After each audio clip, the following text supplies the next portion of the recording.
സ്ഥിരമായി ലീവുകളൊന്നും എടുക്കാതെ കൃത്യമായി ജിമ്മിൽ പോയിട്ടും നിങ്ങളുടെ ട്രെയിനർ പറഞ്ഞ ഡയറ്റൊക്കെ കൃത്യമായി ഫോളോ ചെയ്തിട്ടും നിങ്ങൾക്ക് തൂക്കം കുറയുന്നില്ല എന്ന് ഫീൽ ചെയ്യുന്നുണ്ടോ?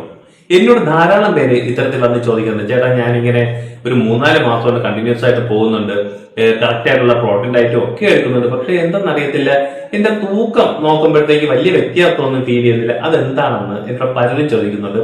അതിനുള്ള ഉത്തരമാണ് ഞാൻ ഈ വീഡിയോയിൽ കൂടി പറഞ്ഞു തരുന്നത്. I am Kalish Mohan, your trusted personal trainer.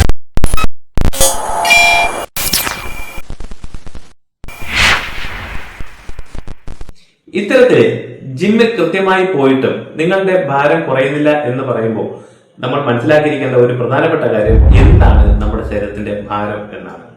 മനസ്സിലാക്കുക, നമ്മുടെ ശരീരത്തിന്റെ ഭാരം എന്ന് പറയുന്നത് 6 പ്രധാന ഘടകങ്ങൾ ചേർന്നാണ്. എന്തൊക്കെയാണ് 6 പ്രധാന ഘടകങ്ങൾ? നമ്പർ 1, നിങ്ങളുടെ അസ്ഥികളുടെ വെയിറ്റ്. നമ്പർ 2, നിങ്ങളുടെ മസിലുകളുടെ വെയിറ്റ്. നമ്പർ 3, അതാണ് നമ്മൾ കുറയ്ക്കാൻ ആഗ്രഹിക്കുന്ന ഫാറ്റിന്റെ വെയിറ്റ്. ഇനി നമ്പർ 4 എന്ന് പറയുന്നത് നമ്മുടെ ശരീരത്തിലെ വെള്ളത്തിന്റെ വെയിറ്റ് ആണ്. ആ വാട്ടർ വെയിറ്റ് എന്ന് പറയുന്നത് നമ്മുടെ ബ്ലഡ്, നമ്മുടെ ശരീരത്തിലുള്ള പലതരത്തിലുള്ള ഫ്ലൂയിഡ്സ് എല്ലാം കൂടെ ആഡ് ചെയ്യുന്ന ഒരു വെയിറ്റ് ആണ് ഈ വാട്ടർ വെയിറ്റ് എന്ന് പറയുന്നത്. ഇനി നമ്പർ 5 എന്ന് പറയുന്നത് നമ്മുടെ ശരീരത്തിലെ ഓർഗൻസിന്റെ വെയിറ്റ് ആണ്. ഓർഗൻസ് എന്ന് പറയുമ്പോൾ നമ്മുടെ തലച്ചോറുണ്ട്, കിഡ്നി ഉണ്ട്, ഹാർട്ട് ഉണ്ട്, വലിയൊരു ലിവർ ഉണ്ട്, ഇങ്ങനെ പല പല പല അവയവങ്ങളെല്ലാം കൂടെ ചേർന്നിട്ടുള്ള ഒരു വെയിറ്റ് ആണ് നമ്മുടെ ഓർഗൻസിന്റെ വെയിറ്റ് എന്ന് പറയുന്നത്.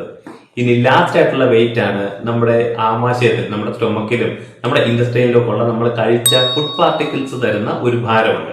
ഈ 6 ഘടകങ്ങളാണ് പ്രധാനമായും നമ്മുടെ ശരീരത്തിന്റെ തൂക്കം നിശ്ചയിക്കുന്നത്. അപ്പോൾ ഇത്രയും മനസ്സിലായ സ്ഥിതിക്ക് ഇനി ജിമ്മിൽ പോയി ഭാരം കുറയ്ക്കാൻ നോക്കുമ്പോൾ എന്താണ് സംഭവിക്കുന്നതെന്ന് നമുക്ക് നോക്കാം.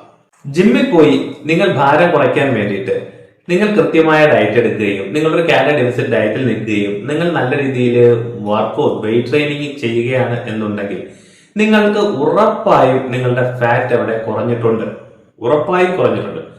പക്ഷേ അറ്റ് ദ സെയിം ടൈം നിങ്ങൾക്ക് മറ്റൊരു കാര്യം കൂടി സംഭവിക്കുന്നുണ്ട്. അതാണ് നിങ്ങളുടെ മസിൽ മാസ് കൂടുക എന്നുള്ളത്. ഈ മസിൽ മാസ് കൂടുക എന്നുള്ളത് നമ്മുടെ ശരീരത്തിന് കിട്ടാൻ പറ്റുന്ന ഏറ്റവും നല്ല ഒരു കാര്യമാണ്, ഏറ്റവും നല്ലൊരു ബ്ലെസ്സിങ്സ് ആണ് നമ്മുടെ ശരീരത്തിന്റെ മസിൽ മാസ് കൂടുക എന്നുള്ളത്. ഒരു കാരണവശാലും വണ്ണം കുറയ്ക്കാൻ ആഗ്രഹിക്കുന്ന ആളുകൾ മസിൽ മാസ് കൂടുമ്പോൾ ഒരു രീതിയിൽ വിഷമിക്കരുത്. നമ്മുടെ ശരീരത്തിന് കിട്ടുന്ന ഏറ്റവും നല്ലൊരു കാര്യമാണ് മസിൽ മാസ് കൂടുക. നിങ്ങൾക്ക് ജിമ്മിൽ പോയി വർക്കൗട്ട് ചെയ്താൽ മാത്രം ലഭിക്കുന്ന ഒരു വലിയൊരു കാര്യമാണ് നമ്മുടെ മസിൽ മാസ് നമുക്ക് കൂട്ടിയെടുക്കാൻ സാധിക്കുക എന്നുള്ളത്.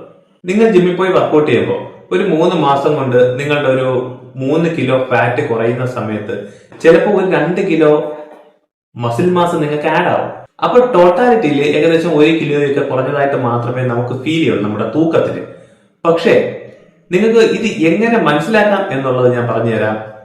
നിങ്ങൾ ഒരു ഡ്രസ്സ് എടുത്തിടുമ്പോൾ, നിങ്ങൾ ജിമ്മിൽ പോകുന്നു വിട്ട ഒരു ഡ്രസ്സ് എടുത്തിടുമ്പോൾ നിങ്ങൾക്ക് ഒട്ടും കംഫർട്ട് അല്ല, നിങ്ങൾ എന്തോ വൃത്തികേടായിട്ടൊക്കെ നിങ്ങൾ ഫീൽ ചെയ്യുന്ന ഒരാള് ഇതുപോലെ തൂക്കം കുറഞ്ഞില്ലെങ്കിൽ പോലും നിങ്ങൾ ഒരു ഡ്രസ്സ് എടുത്തിടുമ്പോൾ നിങ്ങൾക്ക് തന്നെ സ്വയം തോന്നും, ആ തൂക്കമൊന്നും കുറഞ്ഞില്ലെങ്കിലും ഇപ്പൊ ഒരു ഡ്രസ്സ് ഇടുമ്പോൾ ഞാൻ വളരെ ഫിറ്റ് ആയിട്ടുള്ളതായിട്ട് എനിക്ക് തോന്നുന്നുണ്ട്, കുറച്ചും കൂടി കംഫർട്ട് ആയിട്ടുണ്ടെന്ന് തോന്നും.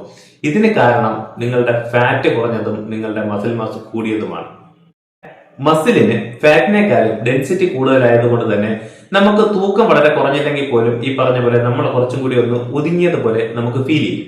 നിങ്ങൾക്കൊന്ന് ശ്രദ്ധിച്ചാൽ മനസ്സിലാവും, ഈ വണ്ണം കുറയ്ക്കുവാനായിട്ട് ജിമ്മിൽ പോകാതെ ഇപ്പോ മറ്റേതെങ്കിലും രീതിയിൽ, അതായത് ഏതെങ്കിലും മോശമായിട്ട് ഡയറ്റ് എടുക്കുകയോ പട്ടിണി എടുക്കുകയോ അല്ലെങ്കിൽ എന്തെങ്കിലുമൊക്കെ ജ്യൂസുകളൊക്കെ കലക്കി കുടിക്കുന്ന ആളുകളെ നോക്കിക്കഴിഞ്ഞാൽ, ഞാൻ മറ്റൊരു വീഡിയോ പറഞ്ഞ പോലെ നമുക്ക് തോന്നുമ്പോൾ നമുക്ക് തോന്നും, അയ്യോ ഇവൻ എന്താ ഇങ്ങനെ ഇരിക്കുന്നത്, ഇവൻ എന്തെങ്കിലും ഷുഗർ വന്നോ, ഇവൻ എന്തെങ്കിലും അസുഖം വന്നോ, ഇവന് നമ്മൾ ചോദിക്കട്ടെ നിനക്ക് എന്താ വയ്യ, നീ എന്തെങ്കിലും മെലിഞ്ഞു പോയെന്ന് തോന്നും.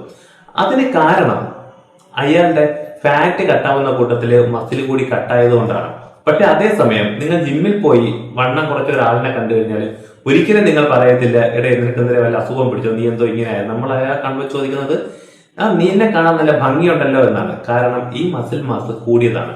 നിങ്ങൾ ഈ കാണുന്ന എല്ലാ സെലിബ്രിറ്റീസും, സിനിമകളിൽ കാണുന്ന സൗന്ദര്യമുള്ള എല്ലാ സെലിബ്രിറ്റീസും, അത് ഫീമെയിൽ ആയാലും മെയിൽസ് ആയിരുന്നാലും ഇത്രയും യങ് ആയിട്ടിരിക്കാനുള്ള പ്രധാന കാരണം എന്ന് പറയുന്നത് അവരുടെ മസിൽ മാസ് കൂടിയിരിക്കുന്നത് കൊണ്ട് മാത്രമാണ്. മസിൽ മാസ് കൂട്ടുവാൻ വേണ്ടിയിട്ടാണ് അവർ ഇതുപോലെ നല്ല ഡയറ്റ് എടുക്കുന്നതും നല്ല രീതിയിൽ വർക്കൗട്ട് ചെയ്യുന്നതും ഒക്കെ. അപ്പോൾ ജിമ്മിൽ പോയി വർക്കൗട്ട് ചെയ്ത് തൂക്കം കുറഞ്ഞില്ല എന്ന് പറഞ്ഞ് നിങ്ങൾ ഇനി വിഷമിക്കേണ്ട കാര്യമില്ല. ഈ പറഞ്ഞ ഒരു 3-4 മാസം കഴിയുമ്പോൾ നിങ്ങളുടെ മസിൽ മാസ് ഏകദേശം ഒരു നല്ല ലെവലിൽ എത്തിക്കഴിഞ്ഞാല് പെട്ടെന്ന് തന്നെ നിങ്ങളുടെ ഫാറ്റ് കുറഞ്ഞു തുടങ്ങുന്നതാണ്. അപ്പോൾ നിങ്ങൾ ചെയ്യേണ്ട ഒന്ന് മാത്രം, നിങ്ങൾ ഈ ഒരു ലെവലിലാണ് നിൽക്കുന്നതെങ്കിൽ, വലിയ വ്യത്യാസമൊന്നും ഇല്ല നിൽക്കുകയാണെന്നുണ്ടെങ്കിൽ നിങ്ങൾക്ക് കിട്ടിയൊരു ബ്ലെസ്സിങ്സ് ആണെന്ന് മനസ്സിലാക്കി നിങ്ങൾ ജിമ്മിൽ പോകുന്ന പ്രോസസ് കണ്ടിന്യൂ ചെയ്യുക മാത്രം ചെയ്താൽ മതി. ഉറപ്പായിട്ടും നിങ്ങൾക്ക് നല്ലൊരു റിസൾട്ട് ഉണ്ടാവും. സോ ഈ വീഡിയോയിൽ കുറച്ച് നീളം കൂടിയാലും എന്താണ് സംഭവിക്കുന്നതെന്ന് നിങ്ങൾക്ക് വിശദീകരിച്ചു തന്നത് നിങ്ങൾക്ക് മനസ്സിലായി കാണുമെന്നാണ് എന്റെ വിശ്വാസം.